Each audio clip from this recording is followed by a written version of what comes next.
Estamos a discutir competência e sua repartição em nossa Constituição. Dividimos a competência, conforme Fernanda Dias Almeida, em dois planos, o plano horizontal e o plano vertical. Já trouxemos um plano, que é o plano horizontal. Passemos agora ao próximo plano, que é mais complexo, o plano vertical, e apresento-lhes então esse slide. Repare a distribuição de matéria idêntica entre as entidades federativas, que reúne competências comuns ou concorrentes de todas as unidades da federação. Começo agora a comparação com o slide anterior. Repara que no outro slide eu falei matérias distintas e cada unidade. Aqui eu falo matéria idêntica e todas as unidades. Então as palavras-chave são outras, idêntica e todas. Então qual é a diferença? Diferentemente do plano horizontal, em relação ao qual tenho matérias distintas e cada matéria se confere a um ente federativo, conforme o interesse predominante, preponderante ou prevalecente, aqui eu tenho uma só matéria idêntica, que é dada em conjunto, como dizem autores alemães, em condomínio a todos os entes, para que todos os entes, ao mesmo tempo, possam administrar aquela matéria, legislar sobre aquela matéria, tributar aquela matéria. Então aqui nós temos outra ideia, matéria idêntica, uma só matéria, dada em condomínio, em conjunto a todos os entes ao mesmo tempo, para que haja administração, legislação ou tributação daquela matéria. Aqui a metáfora é outra, não seria mais a metáfora da mesa, mas a metáfora da torre, da ideia de plano vertical. Tem uma torre, por exemplo, que simboliza a matéria D, uma só matéria. Isso confere a torre em conjunto, em condomínio a todos os entes, para que todos os entes, ao mesmo tempo, possam administrar a torre, legislar sobre a torre, tributar a torre. Repare, são ideias completamente diferentes. Num plano, eu encontro matérias distintas, e cada matéria é conferida a um ente, conforme o interesse predominante, preponderante ou prevalecente. De outro lado, eu tenho uma só matéria idêntica, dada em conjunto, em condomínio a todos os entes, para que haja administração, legislação ou tributação daquela matéria. Quero fazer de novo o que fiz em relação ao plano horizontal. Que valor central informa esse plano? Que competências esse plano reúne? Primeiro, que valor central é aqui utilizado? Aqui nós temos outro valor central, não mais a compartimentação, e sim o compartilhamento. A palavra pode ser similar, mas a ideia é completamente diferente. Não será mais dividir a matéria, pelo contrário, é manter a matéria intacta, indivisível, mas atribuir em conjunto a todos os entes. Aliás, a ideia central quando se fala de rede social. Na rede social eu tenho um dado em conjunto, que todos compartilham dele. Mesma coisa acontece aqui. O poder político se mantém íntegro, indivisível, intacto, mas todos gostam do poder político. O federalismo de cooperação alemão tem essa influência. Enquanto no plano horizontal a influência era americana, no plano vertical a influência é germânica, a influência é claramente alemã. A ideia, portanto, do compartilhamento e não da compartimentação. Outra consideração interessante, esse plano, por sua vez, reúne duas competências. Quais seriam? No plano horizontal falei competência exclusiva e competência privativa, que nós temos outras duas competências, competência comum e competência concorrente. E nasce de novo a mesma questão, qual é a distinção que existe entre elas? E não pode ser mais delegabilidade, até porque eu vou critério utilizado para outra distinção. Tem que ser usado outro critério para que nós possamos separar a competência comum da competência concorrente. Qual é o critério aqui? Chama-se cumulatividade. Quando eu falo cumulatividade, quero dizer o seguinte, a atuação de um ente exclui a atuação do outro, ou a atuação de um ente não exclui a atuação do outro. Pode haver parceria entre os entes ou não. Usando aqui matemática, a ideia de adição ou de subtração. Adição, soma de esforços, parceria, subtração, um atuando afasta a atuação do outro. E aí, física, dois corpos não ocupam o mesmo lugar no espaço. Em que ficamos? É cumulativa ou não a competência? Guarde o seguinte, competência comum é cumulativa, competência concorrente é não cumulativa. Para que fique mais claro, competência comum é cumulativa, ou seja, a atuação de um ente não exclui a atuação do outro. Ou seja, pode haver parceria, o habitat propício para que floresça a parceria é essa competência. A ideia, portanto, seria de adição, soma de esforços. Um soma de esforços com o outro e admite parceria entre eles. Até poderia colocar em relação desse comum a ideia do mais. Ao contrário, a competência concorrente é não cumulativa, ou seja, a atuação de um ente exclui a atuação do outro. Ou seja, não há parceria aqui. A ideia, portanto, é de subtração. Um afasta o outro daquele campo e o outro se relega a um campo diferente. Realmente, dois corpos não podem ocupar o mesmo lugar no espaço. Então, a ideia de adição se associa à competência comum, subtração se associa à ideia de competência concorrente. O que a Constituição diz acerca disso? Mais outros dois artigos. No plano horizontal falávamos dos artigos 21 e 22. No plano vertical falamos dos artigos subsequentes, os artigos 23 e 24. Vamos a eles. O artigo 23 nos diz o seguinte, artigo 23, é dito assim, vamos encontrá-lo. É competência comum, repare o adjetivo comum, da União, Estados, DF, municípios. O caput já fala em comum. O artigo 23 tem um rol de exatos 12 incisos. Ao final, há um parágrafo único. Leis complementares fixarão normas para a cooperação entre União, Estados, DF, município. Posso parar de ler aqui. O caput fala comum, parágrafo único fala em cooperação, ou seja, parceria. Competência claramente cumulativa. A atuação de um ente não excluindo a atuação do outro, pelo contrário, admitindo parceria, soma de esforços, como fala o dispositivo, cooperação. No artigo 23 está a competência comum. O mais complexo artigo que a Constituição tem, não à toa, a banca explora, numa questão recente que fez, é o artigo 24. Diz o seguinte, compete à União, aos Estados, ao DF, legislar concorrentemente sobre. O artigo 24 tem uma série de considerações, quero começar a fazê-las agora. Primeira consideração importante, repare que o artigo 23, no seu caput, fala das 4 entidades federativas brasileiras. Fala em União, Estados, DF e municípios. O artigo 24 omite municípios. Ele fala União, Estados, DF. Fala em 3 entidades, não em 4 entidades. E não há menção no artigo 24 a municípios. Primeira questão importante, o município concorre com a União, Estados, DF ou não? Participa do artigo 24 ou não? Questão importante levada ao STF recentemente. Norma municipal em matéria ambiental.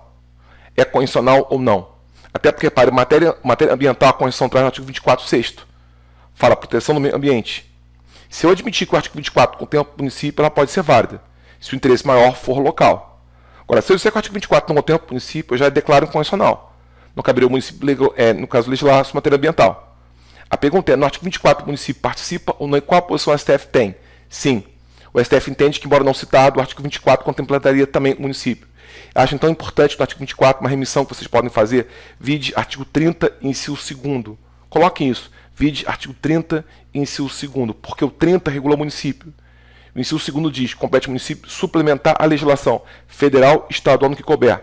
Bom, se ele suplementa, ele concorre com a União e com o Estado. Então, pela remissão que eu fiz, o artigo 32º, eu vou ler o artigo 24 caput assim, compete à União, aos Estados, ao DF, e por força da remissão que fiz, ao 32º também ao município, legislar concorrentemente sobre. Então, incluo o município aqui. Do ponto de vista textual, não compete pelo artigo 24 ao município regular essa matéria, mas a interpretação que o STF dá inclui o município aqui, pela remissão que faz ao artigo 30, inciso 2º. Não faria sentido a Constituição conferir autonomia política ao município, em igualdade de condições com a União, Estados e DF, criar aqui um condomínio excluído do condomínio município. Evidentemente, se a Constituição regulou a autonomia a todos de modo igualitário, e assim o faz no seu artigo 18, que confere ao município igual autonomia política, se criou aqui um condomínio, evidentemente, entendeu esse condomínio ao município também. Então, o artigo 24, evidentemente, contempla o município da mesma forma que a União, Estados e DF. Repara que o artigo 24 é composto por exatos 16 incisos. E, ao final, há 4 parágrafos. Primeiro, compete à União a produção de norma geral. Depois, compete ao Estado, se a União fizer a norma geral, suplementar essa legislação. Depois, parágrafo 3º, se não produzir a norma geral, o Estado tem competência legislativa plena. Parágrafo 4º, depois a União produzir a norma geral, suspende os efeitos da norma estadual no que lhe for contrário. Que fala o artigo 24, seus 4 parágrafos é isso. E aqui, para entender o artigo 24, vem à tona uma 4ª autora, que é Alice Gonçalves Borges. Repara, já citei hoje Michel Temer, havia citado antes Nelson Sampaio, depois citei Fernanda Dias Almeida, agora Alice Gonçalves Borges. Essa autora, Alice Gonçalves Borges, interpreta o artigo 24, parágrafo 1º, que é a chave para que nós possamos entender o artigo 24. O artigo 24, parágrafo 1º, repara que ele fala compete à União a produção de norma geral. Diz Alice Gonçalves Borges. Norma geral, a que se refere ao artigo 24, parágrafo 1º, é a norma que possui 2 características. Primeira, ela veicula um princípio, não uma regra. Tem que ser genérica, tem que ser abstrata, ao ponto de ser principiológica. Então, ela contempla um princípio, não uma regra. E outra característica, possui aplicação uniforme em todo o território brasileiro. Aplica-se de modo uniforme no Brasil inteiro. Não pode haver aplicação diferente nas regiões do país. Se a norma contemplar um princípio e houver aplicação dela uniforme no Brasil inteiro, a norma é geral. Compete à União a sua produção. Agora, que fique claro, se não for um princípio, for uma regra, ou mesmo que ser um princípio não tiver aplicação uniforme, não compete à União a sua produção. Então, o artigo 24, parágrafo 1º, fala em norma geral. De acordo com Alice Gonçalves Borges, tem essas características. Veicula um princípio, portanto seria a norma principiológica, e tem aplicação uniforme em todo o território brasileiro. A partir disso, repare que só existem 2 possibilidades.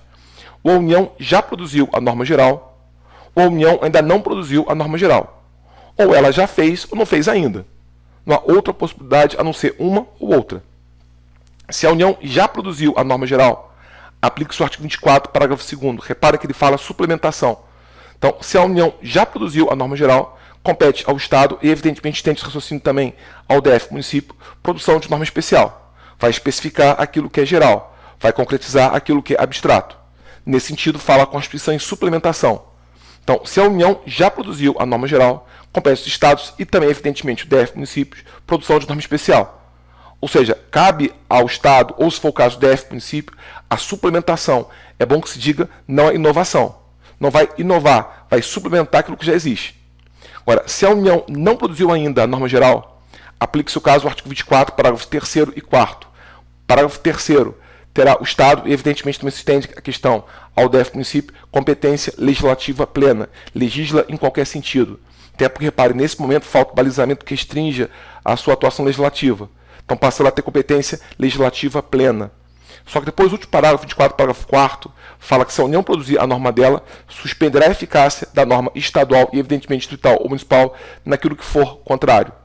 Aqui, gente, dois cuidados. Ela não revoga, ela suspende a eficácia. E naquilo que for contrário, só. Não seria possível revogação, até porque revogação pressupõe que as fontes venham a ser iguais. Então, lei federal revoga lei federal, lei estadual revoga lei estadual. Nunca se poderia aceitar que lei federal revogasse estadual ou vice-versa. Isso aniquilaria a autonomia política própria da União, Estado, se fosse o caso, DF município. O máximo que se aceita é a suspensão de eficácia. E naquilo que for contraditório. Portanto, se houver a possibilidade de harmonização, as duas se aplicam. Se não houver essa possibilidade, a federal suspende a eficácia da estadual, distrital ou municipal, se for o caso, enquanto vigorar.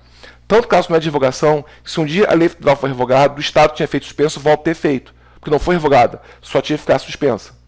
Então a sistemática é essa. Compete à União a produção de norma geral. O artigo 24, parágrafo 1º. Se a União já produziu a norma geral, compete aos Estados, DF, municípios, produzir norma especial. O artigo 24, parágrafo 2º. Como suplementação, não como inovação. Se a União não produziu ainda a norma geral, compete aos Estados, DF, municípios, competência legislativa plena, legisla em qualquer sentido. Ciente que depois, se houver a produção de norma geral da União, ela suspende a eficácia da norma estadual, distrital, municipal, no que lhe for contrário. O artigo 24, parágrafos 3º e 4º. Portanto, o artigo 24 escreveu competência que é não cumulativa. A atuação de um ente excluiu a atuação do outro. Então, no artigo 24 está a competência concorrente. Claramente, o artigo 24 regula a competência que é concorrente. Portanto, na nossa Constituição, temos 4 grandes artigos sobre competência. Os artigos 21, 22, 23 e 24. 21, competência exclusiva. 22, competência privativa. 23, competência comum. 24, competência concorrente. Por falar em concorrente, no artigo 24, repara a questão que a VUNESP fez recentemente sobre isso. 2018. A questão foi a seguinte: considerando os dispositivos da Constituição Federal que tratam de repartição de competências dos entes federados, se um Estado editar lei disciplinando funcionamento juizado por pequenas causas, as o termo usado pela Constituição, ou juizado especial, civil ou criminal, esta lei será inconstitucional, pois os Estados não podem legislar sobre essa matéria. B. Constitucional, uma vez que essa matéria de competência legislativa comum em todos os entes federados. C. Constitucional, se ela se limitar a suplementar as normas gerais da União existentes sobre a matéria. D. Constitucional, porque os Estados podem legislar privativamente sobre normas gerais dessa matéria. E é inconstitucional uma vez que a competência para legislar sobre matéria privativa da União. Reparem como a banca explora todas as competências. Bom, a linha B, por exemplo, fala comum. A linha C fala suplementar, então indicando como concorrente. A linha D fala privativa, coisa que é repetida pela linha E.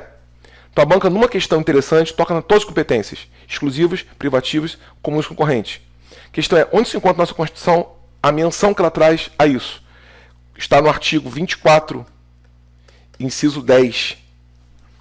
24, compete à União, Estado, DF, verificamos já também o município da remissão que foi feita ao 32º. Inciso 10. É de criação, funcionamento e processo do juizado especial de pequenas causas. Aliás, sabemos também que a lei que é o elemento do tema hoje, a lei geral que a União produziu, é a lei 9099 de 95. Portanto, aplica-se ao caso os parágrafos do artigo 24, que já me leva a resposta para o caso concreto. Ela não é inconstitucional, porque Estados podem legislar sobre essa matéria, de modo concorrente, mas podem. Então, eu excluiria a alternativa A. Excluiria também a alternativa B, porque ela fala comum. Não é comum, é concorrente. Ficaria, portanto, com a alternativa C. Ela é condicional se o Estado se limitar a suplementar a legislação. Repare, nós tínhamos duas possibilidades. A União não teria produzido ou não teria produzido. A União produziu aqui. A lei que eu citei é a norma geral. Se não produziu aqui, aplica-se o artigo 24, parágrafo 2º, que fala em suplementação. Então, se o Estado se limitar a suplementar a legislação federal e não a inovar essa legislação, a norma é válida. A pergunta é, e na verdade, se ele não se limitar a isso, ele gera norma incondicional? Aí cabe controle de constitucionalidade, nosso item anterior. Mas já que a União produziu a norma geral, compete aos Estados, a mesma coisa diria em relação, se fosse o caso, DF, município, no caso do município, até porque a questão envolve o judiciário, mas se fosse o caso, mera suplementação, não também inovação. Então, com base no artigo 24, 10, também com o seu parágrafo 2º, e à luz da Lei 9.09995, não há dúvida, nesse caso, o gabarito seria a alternativa C. Não há dúvida, gabarito, alternativa C. As demais assertivas estão equivocadas porque as duas, tanto a D quanto a E, falam com presença privativa. Repare, a D fala condicional, porque o Estado pode legislar privativamente, não é o caso.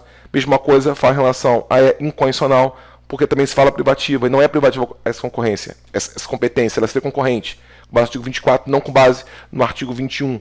Então, não há dúvida, gabarito, alternativa C. Questão muito interessante feita pela banca, que num caso só discute tudo. Competência exclusiva, privativa, comum e também concorrente. Então, fechamos com isso federação. Fechamos com isso organização do Estado. Começamos agora os poderes. Quero seguir a ordem que a Constituição traz. A Constituição primeiro fala em poder legislativo. Nosso ponto 5. Como fiz em relação aos pontos 1 a 4, farei depois em relação aos próximos temas, consta abaixo leitura de cada. Meu livro, em sua última edição, entre as páginas 501 e 542. Poder legislativo, e aqui é importante selecionar um tema ligado a esse poder. Vou fazer isso desde agora. O poder legislativo tem um tema crucial, que a FUNESP tem predileção. O poder executivo tem um tema crucial, que ela tem predileção. O judiciário é a mesma coisa. Até porque a temática aqui é muito grande, eu tenho que selecionar temas importantes que a banca tem dado maior atenção. Em relação a esse poder, não há dúvida que a banca tem predileção pelo tema chamado processo legislativo. Fez duas questões recentes sobre ele. Em todos os detalhes que ela faz, consta esse ponto. Então eu vou chamar atenção para esse ponto. Depois eu vou fazer a mesma coisa em relação ao Poder Executivo, atribuição do Presidente da República. Depois a mesma coisa em relação ao Poder Judiciário, súmula vinculante. A maior atenção que a banca tem a essas matérias. Em relação a Poder Legislativo, chama atenção então para processo legislativo.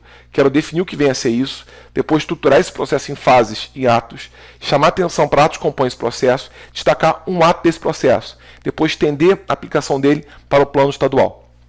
Primeiro, o que vem a ser processo legislativo? Posso começar colocando que processo legislativo quer dizer conjunto de atos necessários à produção de uma norma legal. Coloque isso, conjunto de atos necessários à produção de uma norma legal.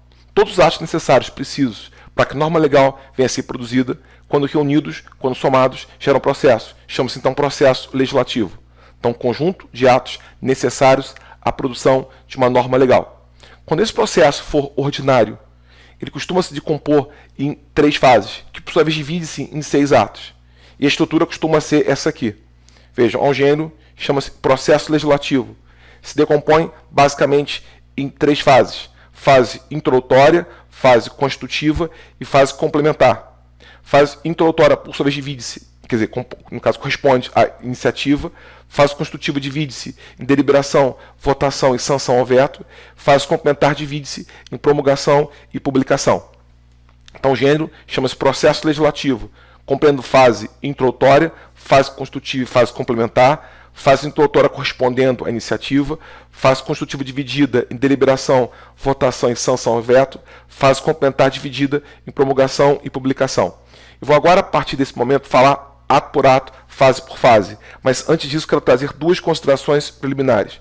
Primeira, esse aqui é o processo legislativo ordinário, que é o padrão legislativo próprio para a produção da lei ordinária.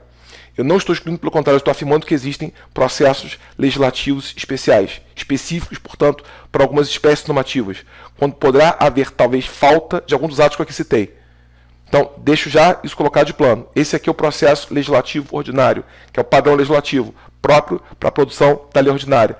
Pode ser que exista processo legislativo especial, quando poderá haver ausência de algum dos atos que eu aqui cito.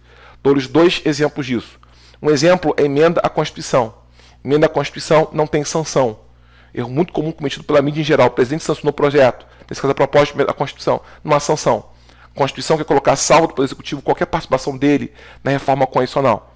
Então, se for caso de proposta da Constituição de PEC, as casas promulgam, as casas publicam por suas mesas, sem que haja sanção. Exemplo, portanto, de processo legislativo especial. Outro exemplo, medida provisória. Não tem deliberação sobre a qual se fala aqui, até porque a deliberação que falo é anterior ao fato da norma produzir efeito jurídico.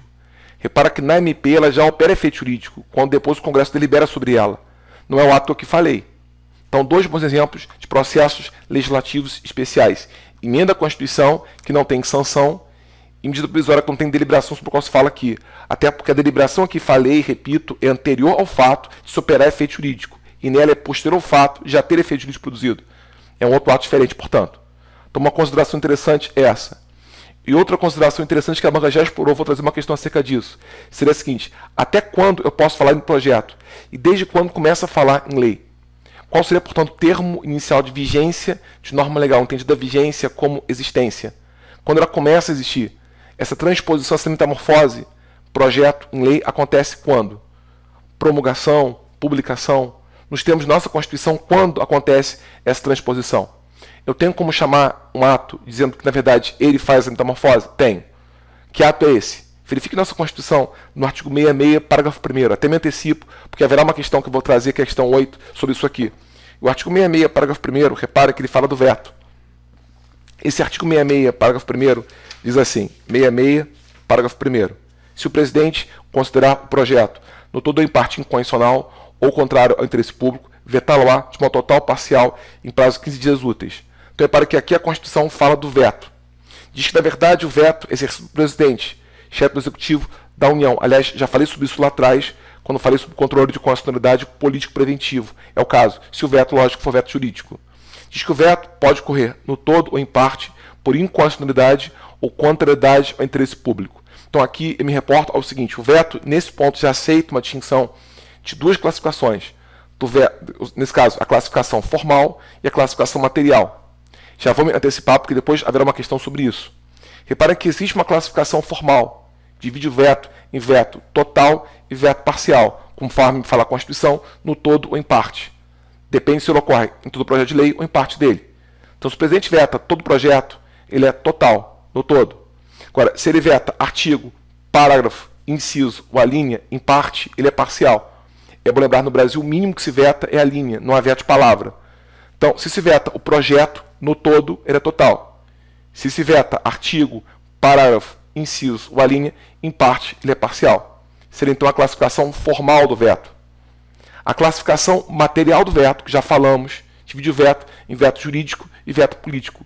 Depende do motivo pelo qual esse veto existe. Se o motivo é inconstitucionalidade ou se o motivo é contraposição ao interesse público. Se o motivo é inconstitucionalidade, o veto é jurídico. É motivo jurídico, é controle de constitucionalidade político preventivo. Agora, se o motivo é contraposição ao interesse público, é veto político. O motivo é evidentemente político. Depois até haverá uma questão que toca nisso, de novo. Repare, é outra classificação, a classificação material, que leva em conta o motivo pelo qual há esse veto.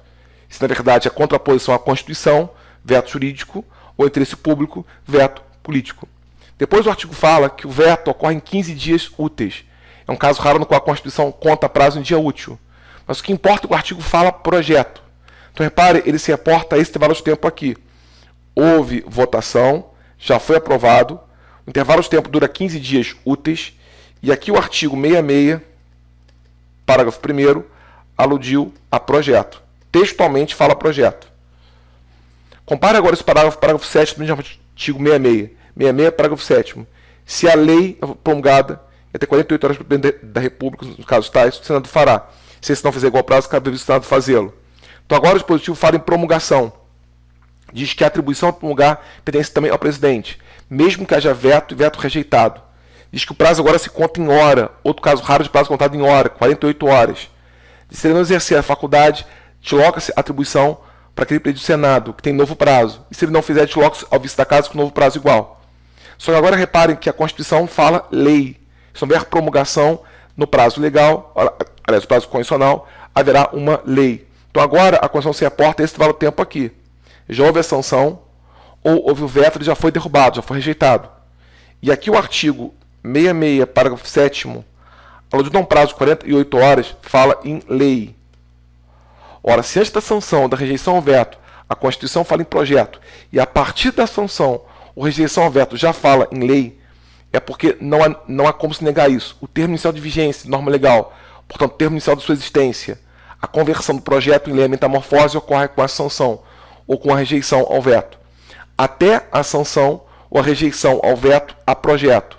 A partir da sanção, ou se houver veto da sua rejeição, da sua derrubada, começará a haver lei. Então, duas considerações prévias que vão responder muitas questões. Primeira, esse aqui é um processo legislativo ordinário, próprio da lei ordinária. Não exclui, pelo contrário, confirmam que existem processos legislativos especiais, nos quais poderá haver ausência de alguns atos que eu citei. Dois exemplos disso: emenda à Constituição e medida provisória. Emenda à Constituição não tem sanção, MP não tem deliberação. Outra consideração: até a sanção ou a rejeição ao veto a projeto. A partir disso começa a haver a lei. A metamorfose acontece aqui, na sanção ou na rejeição ao veto, quando a metamorfose se dá, pela comparação que se faz entre o parágrafo 1º e 7º do artigo 66 da nossa Constituição. Antes, projeto, depois, lei. Bom, dito isso, qual é, na verdade, a predileção que tem a banca? A banca tem predileção pelo ato primeiro, iniciativa. Então, vou chamar a atenção para esse ato. Tanto tem que eu vou trazer esse ato, vou classificar esse ato, vou responder uma questão acerca dele, depois passar a direção à aplicação dele em plano estadual e municipal, ou até distrital, se for o caso. O que me leva a responder automaticamente duas questões feitas pela banca recentemente sobre isso. Então, não há dúvida, a banca tem predileção pelo ato que inaugura esse processo. Então, vou dar uma atenção a ele. O que é iniciativa? O próprio nome diz, é de início. Então, iniciativa é o ato que dá início ao processo legislativo. É o ato que deflagra o processo legislativo. É o ato que starta esse processo legislativo. Tudo que fala sobre ele começa colocando o seguinte: esse ato, de acordo com a nossa Constituição, se classifica em duas espécies. De um lado, existe a iniciativa geral, de outro lado, existe a iniciativa reservada. Qual é a distinção que existe entre uma coisa e outra? De um lado está a iniciativa geral. O que é isso?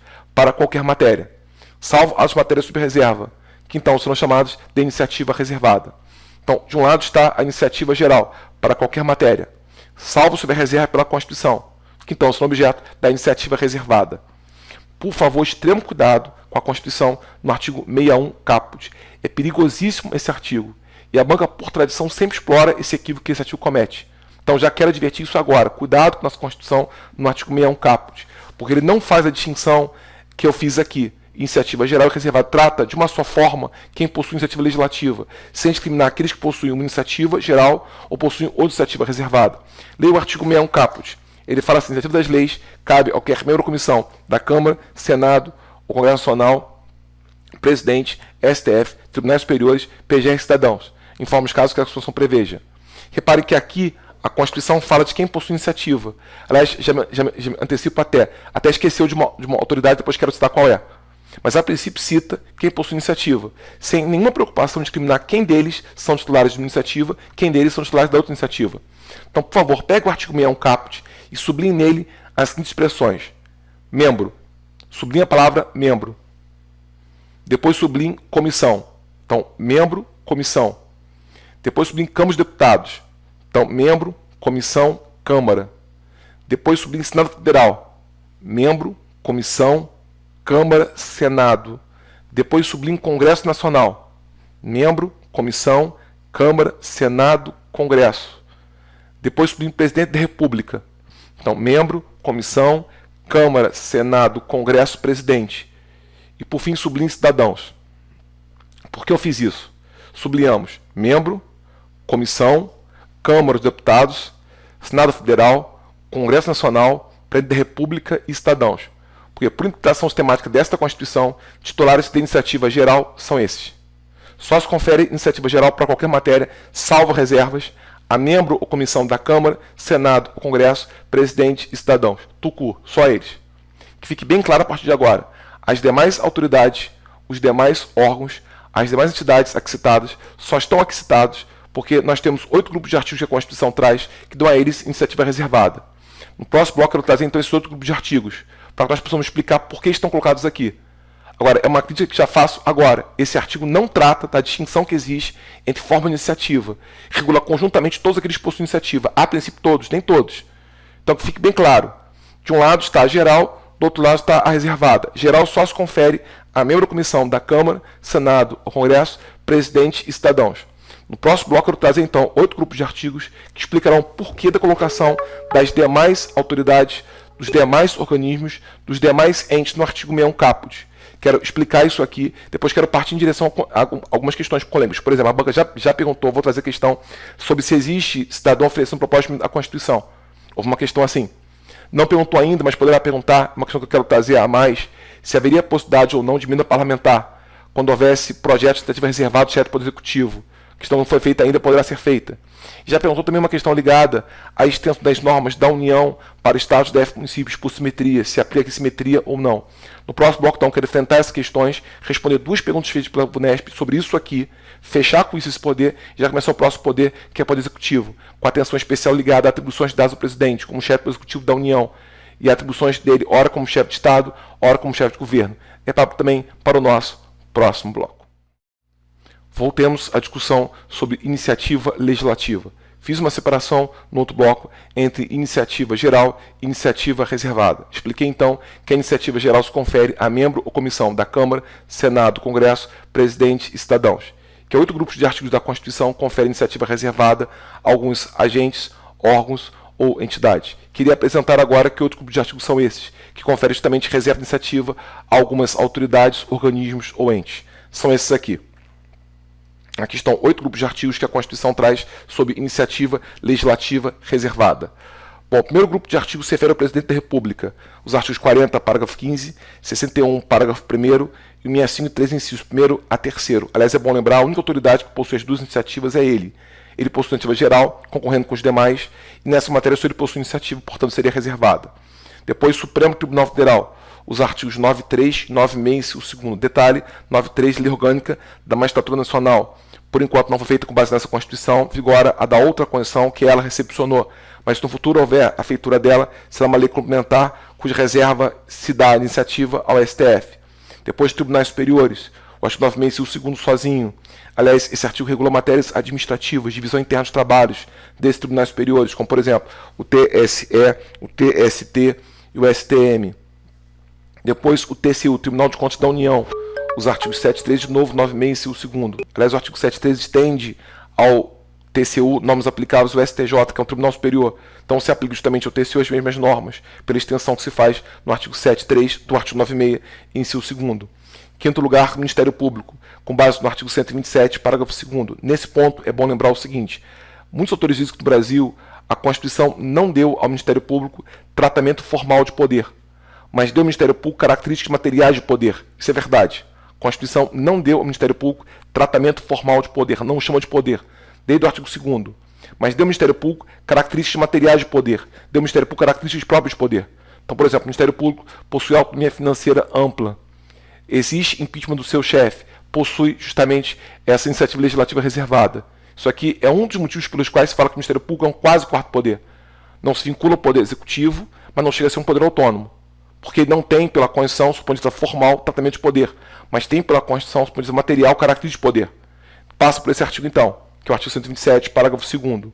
Sexto lugar, Defensoria Pública, o artigo 134, parágrafo 4º, e aqui o artigo 61, caput, se faz merecedor de outra crítica.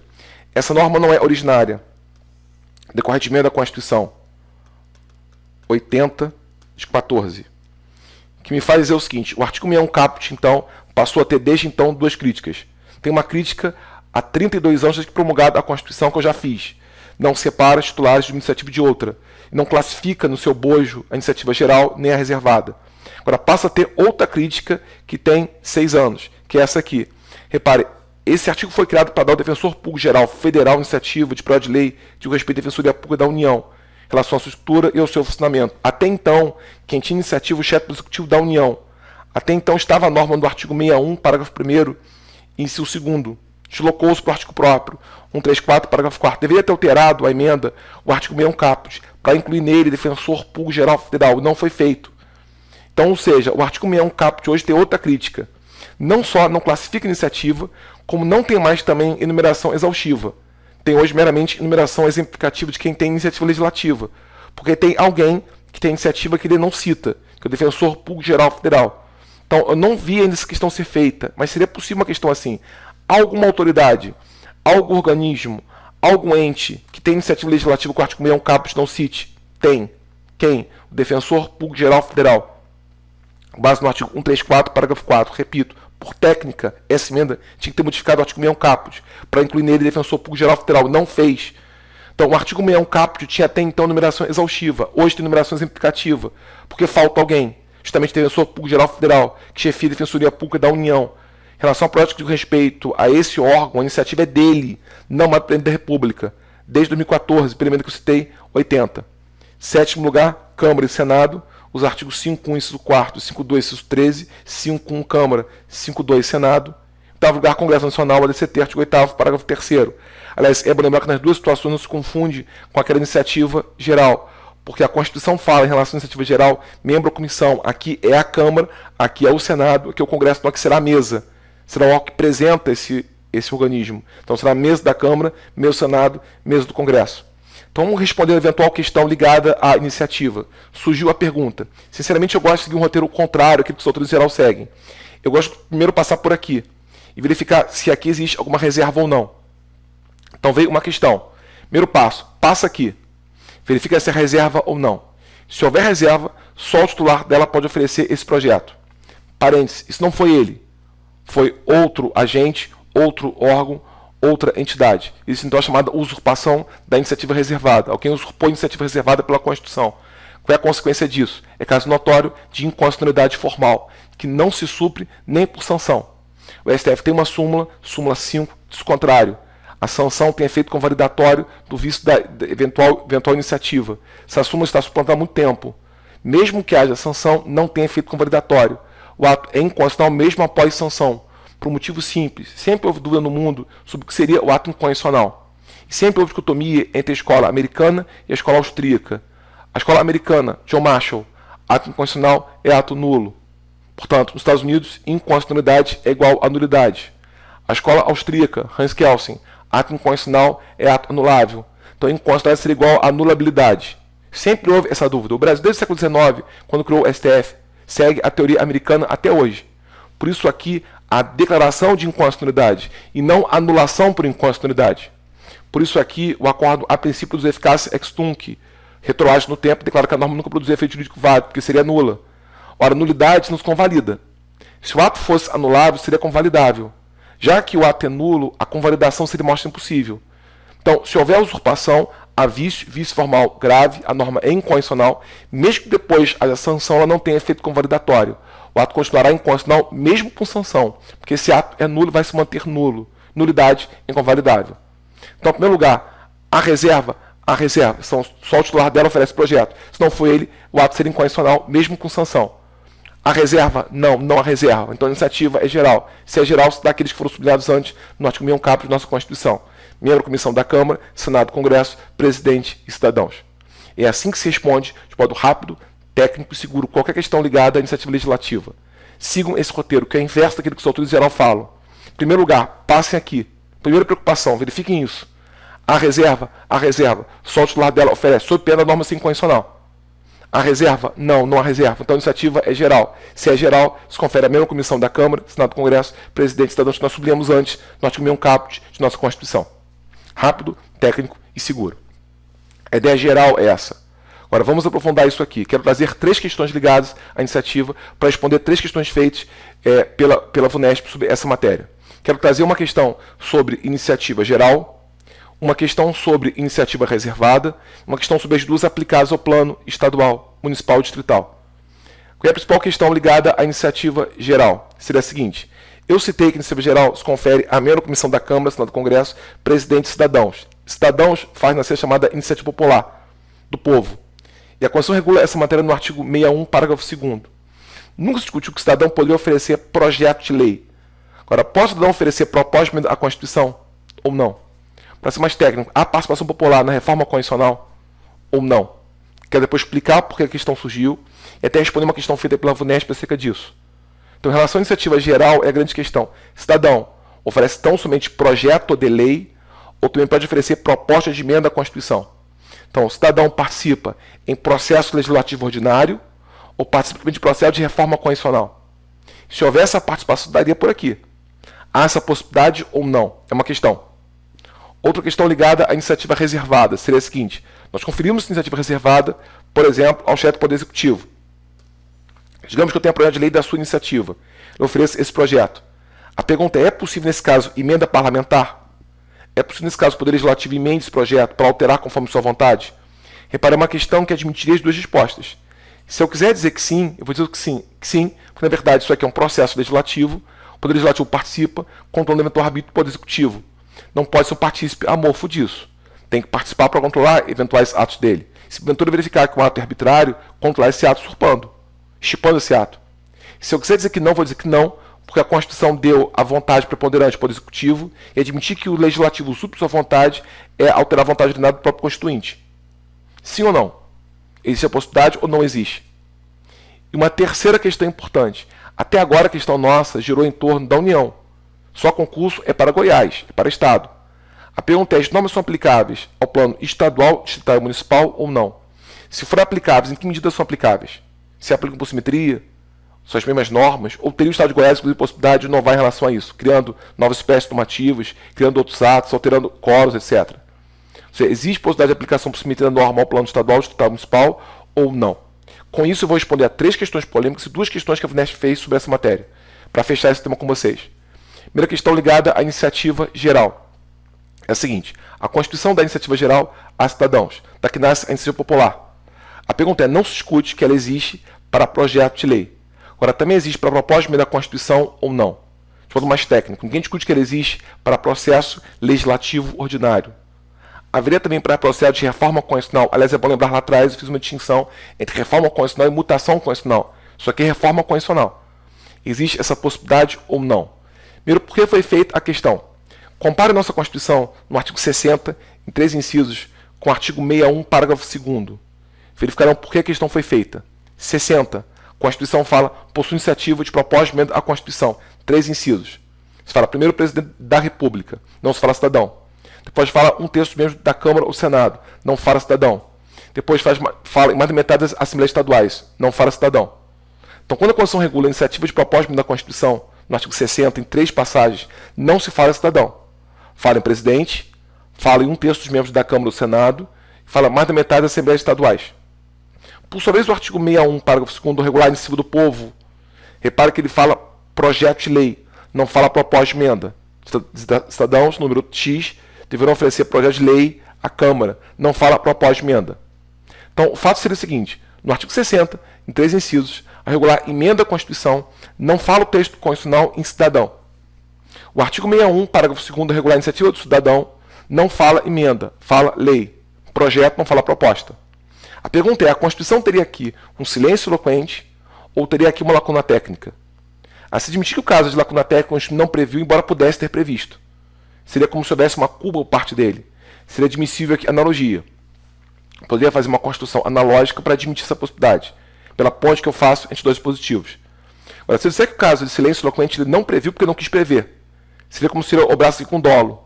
Não cabe ao intérprete substituir a vontade dele, não cabe, portanto, analogia. Essa possibilidade não existe. Ou seja, para que fique mais claro, se eu disser que o caso é de silêncio eloquente, essa possibilidade não existe. Não existe porque não quis prever. Agora, se eu disser que o caso é de lacuna técnica, seria até possível essa construção, porque ela viabilizaria a analogia, eu poderia fazer essa construção analógica, pelos artigos que eu citei. Existe ou não essa possibilidade? E aqui há controvérsia. A posição minoritária pertence a José Afonso da Silva e hoje a Pedro Lenza. Então, posição minoritária: José Afonso da Silva e Pedro Lenza. Diz os 2, essa possibilidade existe, seria possível. Bom, se os 2 afirmam essa possibilidade, parece claro que o argumento eles usam. O caso é de lacuna técnica. O Constituinte não previu porque, na verdade, não tinha como prever essa hipótese, mas não obstou a sua existência. Seria possível, portanto, uma construção analógica entre os artigos que eu citei, 60, 3 incisos, e 61, parágrafo 2º, para construir essa possibilidade. Posição que é hoje minoritária. Então, José Afonso da Silva e Pedro Lenza. Seria possível porque o caso seria de lacuna técnica, portanto, viabilizaria o uso da analogia. A posição majoritária é outra. Pertence a Manuel Gonçalves Ferreira Filho e Celso Ribeiro Bastos. Então, Manuel Gonçalves Ferreira Filho e Celso Ribeiro Bastos. Dizem eles, essa possibilidade não existe. Diz os 2, porque o caso não é lacuna técnica, o caso é silêncio eloquente. O Constituinte não quis prever essa possibilidade. Se quisesse, teria feito de forma expressa. Esse não fez. Silêncio eloquente impede que se utilize analogia. Não cabe ao intérprete ter a vontade do constituinte. Essa posição majoritária em doutrina pertence, como eu citei, a Manuel Gonçalves Ferreira Filho e Celso Ribeiro Bastos, e a atual posição seguida pelo STF. O STF entende que a emenda à Constituição pode ter iniciativa de quem quer que seja, citado no artigo 60 desse texto constitucional. Pouco importa a matéria sobre qual versa. Aqueles que o artigo 60 citar pode vencer sobre qualquer matéria essa proposta. Agora, só eles. Ali teria a Constituição enumeração exaustiva, não mera enumeração exemplificativa. Só aqueles do artigo 60 têm como oferecer o pós-emenda da Constituição. Qualquer que tivesse a matéria, mesmo que a porventura fosse lei e houvesse reserva, ela não se aplica à emenda. Na emenda, quem quer que a Constituição cite no artigo 60 pode oferecer proposta. Pouco importa o tema sobre qual versa essa proposta, poderá oferecê-la. Agora, só aqueles. O artigo contempla enumeração exaustiva, não enumeração meramente significativa. O STF entende como incabível essa possibilidade. É bom lembrar que de 2013 para cá, algumas emendas surgiram em alguns estados, criando essa iniciativa. Exemplo, do Rio de Janeiro. Tem emenda feita em 2013, em maio, para admitir essa possibilidade. Se isso chegar ao próprio STF e ele mantiver a posição que tem, vai declarar isso inconstitucional. Porque não cabe, na visão do STF, esse tipo de iniciativa de cidadão em relação ao pós-emenda à Constituição. O que eu disse aqui responde uma questão feita pela VUNESP recentemente. Vejam essa questão. 2018, de novo. A questão foi a seguinte: iniciativa popular no processo legislativo de reforma da Constituição Federal de 38. Veja, iniciativa popular, reforma constitucional. Não é contemplado pelo texto constitucional vigente, posto que se prevê que todo poder emana do povo, que exercerá de modo exclusivo mediante representantes eleitos. Bem, é vedado pelo texto constitucional vigente, que prevê que a participação popular será exclusivamente por meio do voto, plebiscito ou referendo. Se é previsto expressamente pelo texto constitucional, pode não ser exercida a representação proposta, subscrita pelo mínimo 5% do eleitorado nacional. D. Não é previsto expressamente pelo texto constitucional, muito embora seja admitido por alguns autores, com fundamento e uma interpretação sistemática da Constituição Federal. E é previsto expressamente pelo texto constitucional, pode não ser exercida a representação proposta, subscrita pelo mínimo 1% do eleitorado nacional. Bom, se fala em ser popular de propósito à Constituição. Ainda não é contemplado pelo texto, posto que se prevê todo o poder emana do povo, será de modo exclusivo para representantes dele. Está errado isso aqui, inclusive, suposto teórico. Pelo seguinte, a Constituição prevê no artigo 1º, parágrafo único, que o poder emana do povo, que exerce o representante ou de modo direto os termos desta Constituição. Inclusive, essa participação ocorre pelo povo por voto, plebiscito, referendo e ensino popular, inclusive. Então, repara, isso me faz dizer que a alternativa A está equivocada e a B também.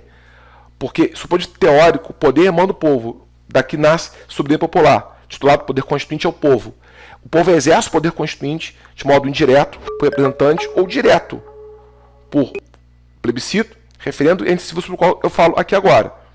Então, quando na verdade se fala que o poder existe de modo exclusivo por representante, está errado. Porque no Brasil a democracia é semidireta. Quando fala que na verdade a participação está exclusivamente pelo voto, não. Porque também é a participação do representante do povo. Então, ou seja, as duas alternativas, um seria o inverso da outra. As duas manifestam algum tipo de excesso. Então, com base no artigo 1º, parágrafo único, contempla não só soberania popular. Seu titulado poder constituinte é o povo. Como também democracia semidireta, porque o povo exerce em regra representante ou de modo direto em algumas situações excepcionais, que excluiria tanto a A quanto a B. Por sua vez, na verdade, as assertivas C e E dizem que é previsto expressamente pelo texto. Não é. O texto fala em lei, não fala em emenda. Sem contar que na alternativa C ainda tem um equívoco em relação à percentagem, que é de 5%. Inclusive é contrário ao artigo 61, parágrafo 2º. Não há dúvida. Veja, o gabarito seria a alternativa D.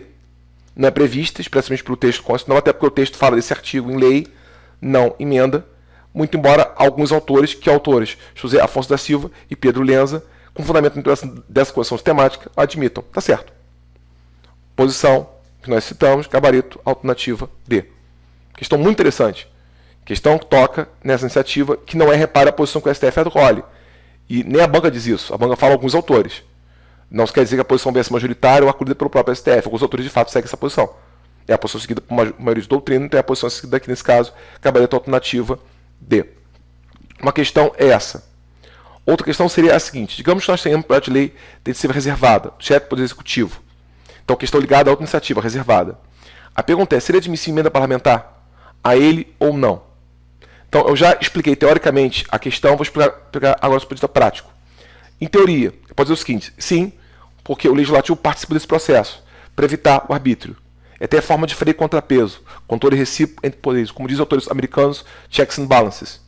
Como ele é um partícipe do processo, tem que ser um partícipe ativo para evitar o arbítrio, seria admissível que isso aqui acontecesse. Ou por dizer que não, porque na verdade a Constituição deu iniciativa ao Poder Executivo.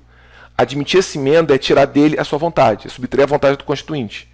Sim ou não? Há possibilidade ou não há possibilidade? Quero fazer um caso concreto para explicar isso aqui. Volto ao nosso slide anterior. A Constituição deu ao presidente a norma do artigo 61, parágrafo 1º. Então, por exemplo, digamos que ele queira oferecer para a lei que regule aumento de remuneração do servidor público da União. Repara, aumento de remuneração do servidor público da União. Essa norma é do artigo 61, parágrafo 1º, inciso 2º, alíneas A e C.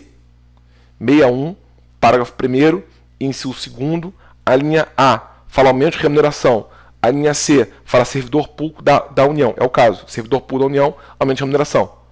Então oferece ao presidente, projeto de lei, sobre aumento de remuneração ao servidor público da União, com base no artigo 61, parágrafo 1º, inciso 2º, alíneas A e C. Destina para isso um montante de dinheiro, X milhões de reais, para pagar esse aumento.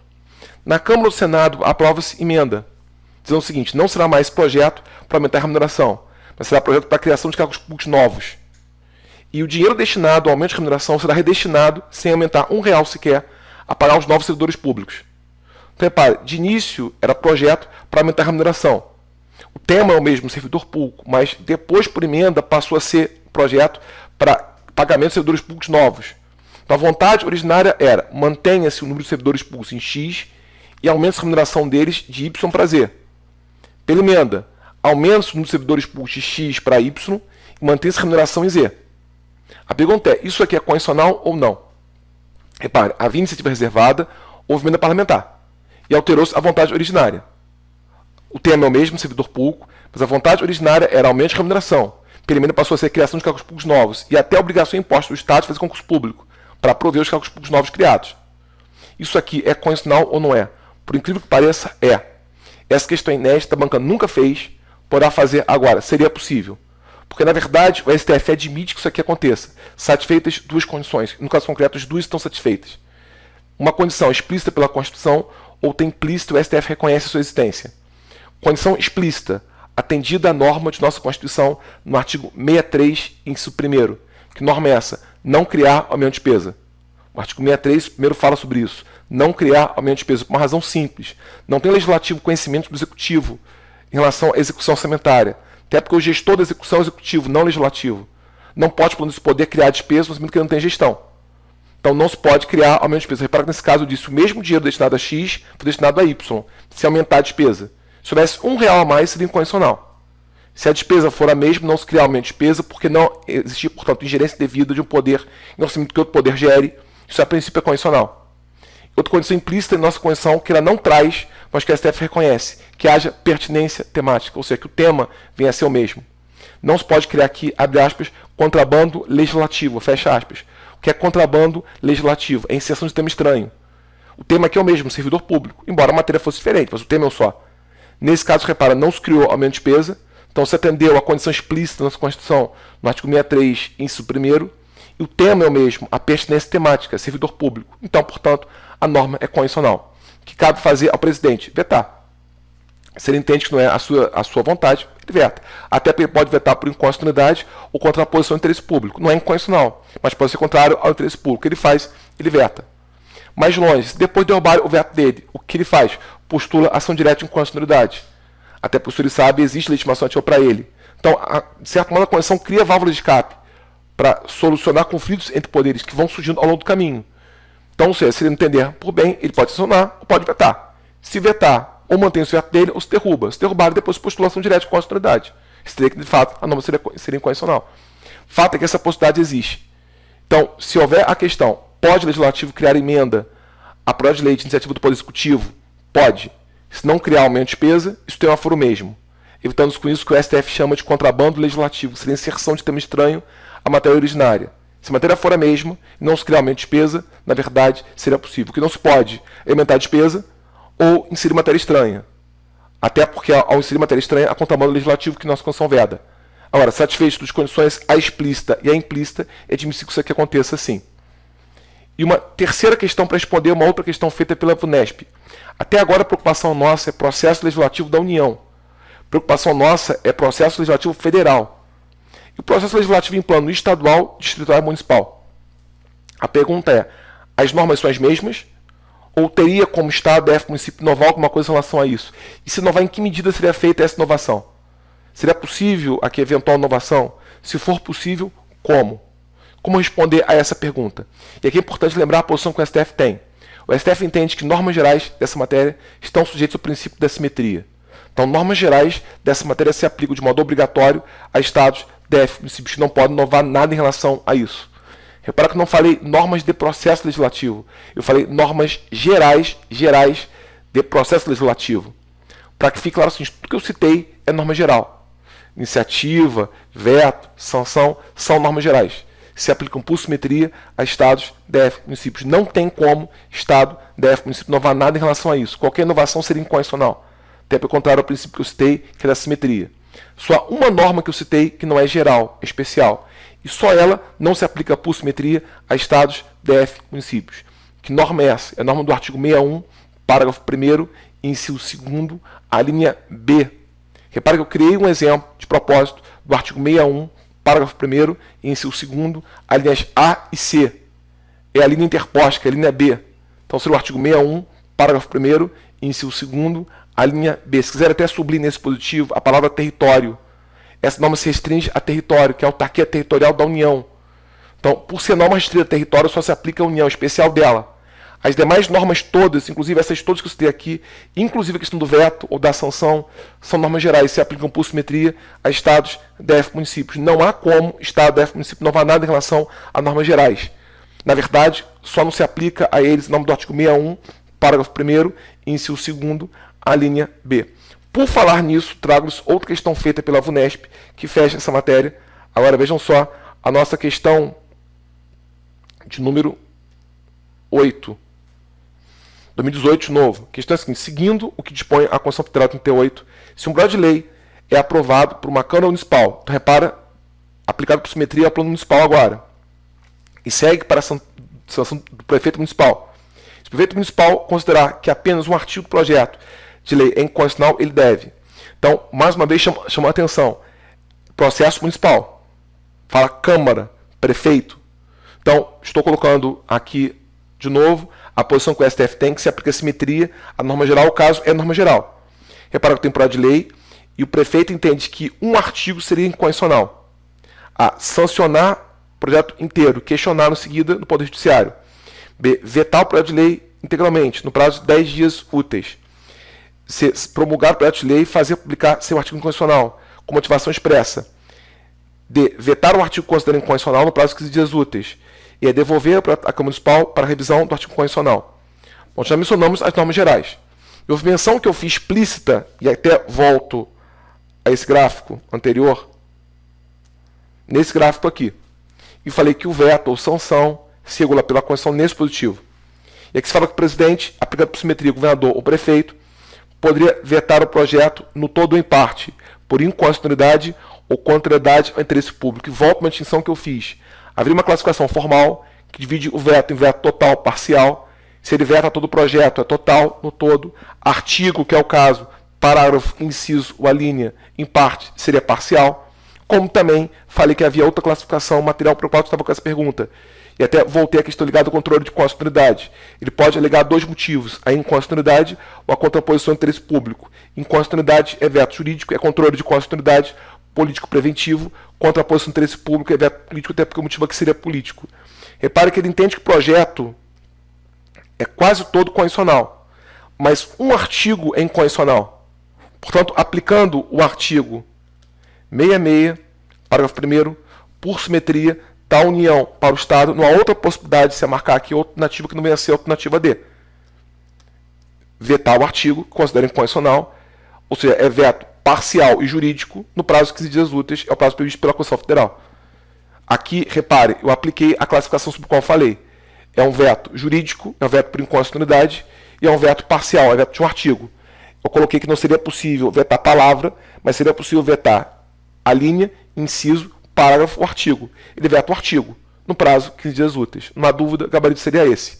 Na verdade, repare, não faz sentido a alternativa A sancionar o projeto, depois questioná-lo pelo judiciário. Não há por que se levar ao judiciário uma questão como essa, até porque a questão é eminentemente política. Não faz sentido, na verdade, aplicar a alternativa B, até porque o prazo que ela fala é errado, 10 dias úteis e 15 dias úteis. Não faz sentido, na verdade, aplicar a alternativa C, até porque em nenhum momento a Constituição prevê motivação expressa exauriente do motivo pelo qual seria aquele dispositivo inconstitucional. Nem faz sentido, na verdade, aplicar a alternativa E para que a Câmara revise o artigo, porque, na verdade, ele entende que ele pode efetuar esse controle de constitucionalidade. É o próprio Executivo que efetua esse controle de constitucionalidade político-preventivo. Então, aqui não há dúvida, gabarito alternativa D. Para que não haja dúvida, gabarito alternativa D. Confirmou-se, então, aquilo que eu disse. A banca da VUNESP tem predileção em relação ao Poder Legislativo por processo legislativo, e nesse tempo, predileção por iniciativa. Como nosso curso é o mais vertical possível, fui direto ao ponto que importa. É processo legislativo e iniciativa. Especificamente, classificação dela entre geral e reservada, questão ligada à reforma constitucional e questão ligada à extensibilidade das normas para o plano estadual, distrital e municipal. Nosso próximo bloco, nosso último bloco de hoje, quero continuar com poderes, agora observando o Poder Executivo. Quero falar sobre o Poder Executivo, sua estrutura, atribuições conferidas ao Presidente da República, inclusive uma atribuição importante, que é a expedição de decreto autônomo, que é recente, inclusive. Quero falar algo sobre isso. Se houver a possibilidade de começar o Judiciário, faço uma coisa ligada ao Judiciário, inclusive em relação à súmula vinculante, para que nós já possamos tender a terminar essa questão e na próxima aula nossa última aula, inclusive, terminar Estado e começar já direitos fundamentais. Começar, desenvolver e concluir essa matéria importante, que é a matéria pertinente a direitos fundamentais.